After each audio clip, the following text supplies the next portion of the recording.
Tema que agora vamos analisar em estúdio. Comigo tenho Orlando Samões, especialista em assuntos internacionais, e também Eduardo Batista Correia, analista político. Muito bom dia aos dois. Professor, começo por si.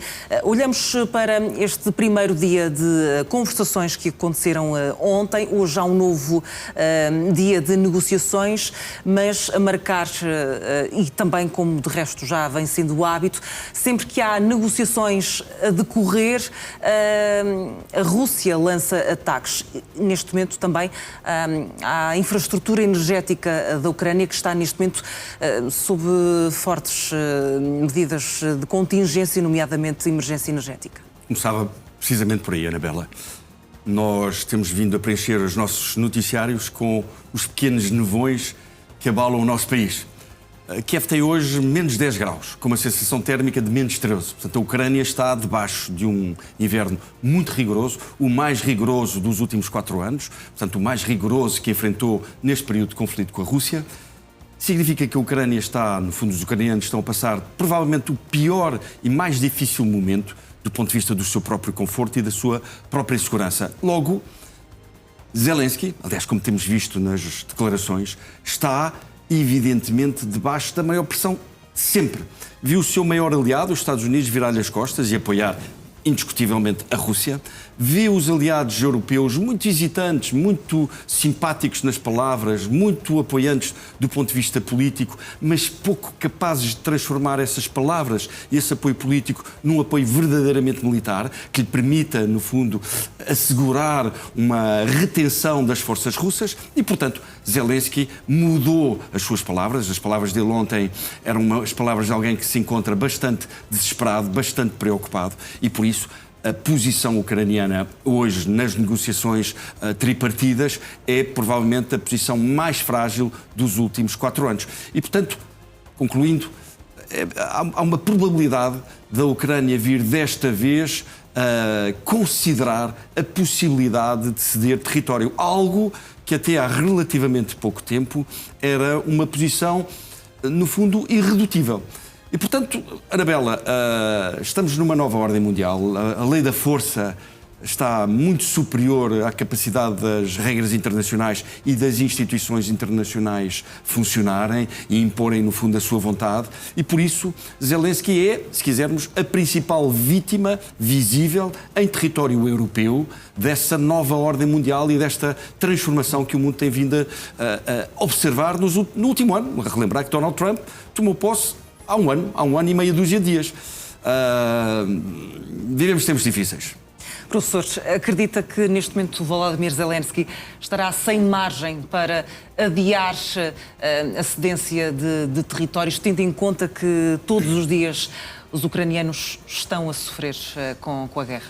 Sim, bom dia, muito obrigado pelo convite. Ele está, de facto, numa das situações mais difíceis de sempre, mas também tem mostrado, às vezes, uma capacidade de resistência muito forte e tem-nos surpreendido. Nós também não estávamos à espera que mais de 1418 dias depois do início, não é? E o número de dias desde a invasão da Alemanha nazi à União Soviética até ter sido restabelecido a conquista de Berlim. Portanto, o número de dias foi ultrapassado em relação à guerra durante a Segunda Guerra Mundial e, portanto, estamos perante uma situação que, apesar de tudo, a resistência ucraniana não quebra. Os números são avassaladores. Nós estamos a pensar em 80% já em corte de energia com temperaturas tão baixas. É a Rússia a tentar, literalmente, congelar as populações. Estamos aqui perante uma questão humanitária como não víamos, aliás, desde o início da guerra. E esta demonstração de força, voltar a atacar as duas principais cidades numa altura de conversações, um pouco aquilo que temos dito, quer dizer, é desesperante. As conversações finalmente tripartidas, que podiam ser boa notícia. A Ucrânia vai com os seus principais interlocutores. Zelensky fala em Umerov, fala em Budanov, que é quem o representa, que é o chefe de gabinete, Do lado da Rússia, nem por isso. São delegações militares de informações, não estão bem ao mesmo nível. Portanto, é a Ucrânia a fazer aqui todo o esforço diplomático, a estar investida. E, no fundo, isto devia demonstrar a Trump quem é que está aqui a tentar segurar expectativas.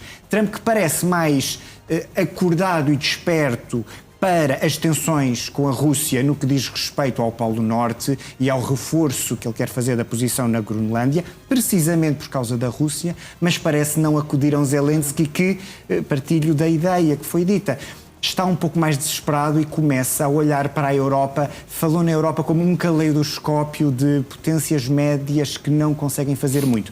É verdade que não conseguem fazer muito e que ainda esperam pelos Estados Unidos, era esse que era o acordo da grande estratégia da civilização ocidental e que, infelizmente, desde há um ano para cá, está a ser posto em causa, ainda assim, com a Europa e alguns países europeus a nos conseguirem espantar. Não podemos esquecer que aquilo que tem acontecido nos últimos dias e mesmo algum volte-face nas posições de Trump também são devidas a alguma assertividade europeia.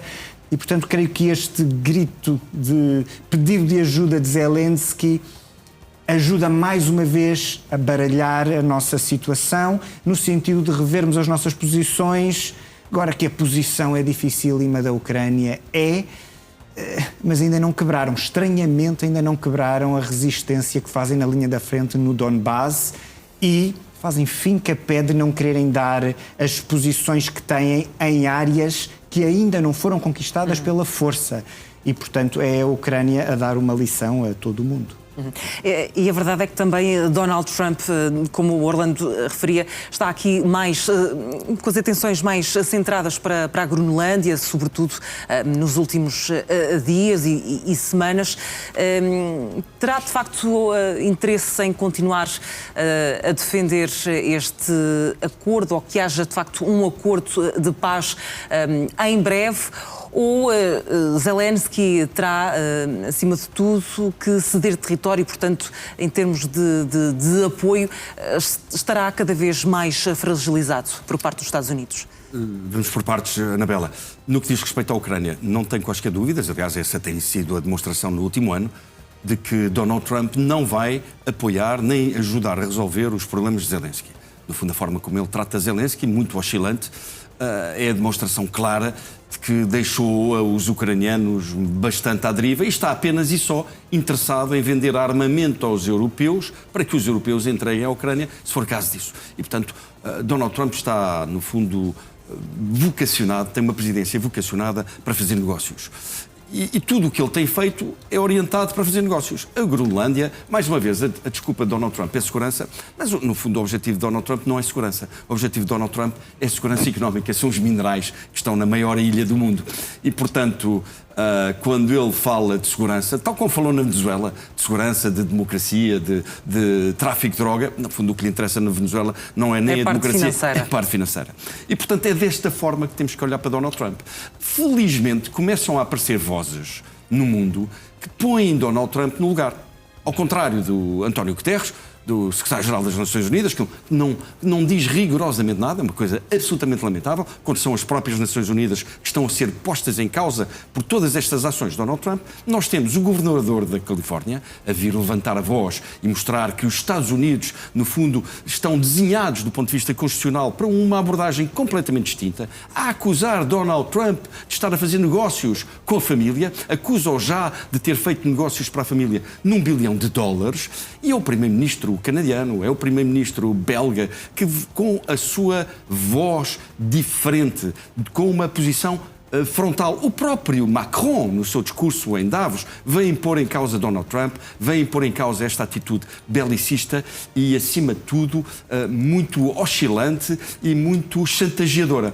E, portanto, eu diria que estamos também nessa matéria do mundo estar a olhar passivamente para as atitudes de Donald Trump com algumas alterações importantes.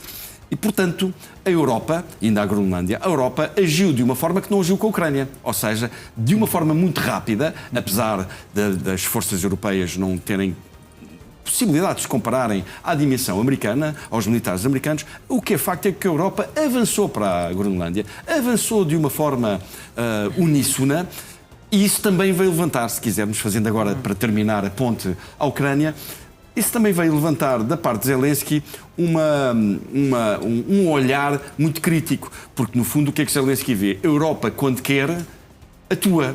A Europa, quando quer, une-se à volta de uma posição.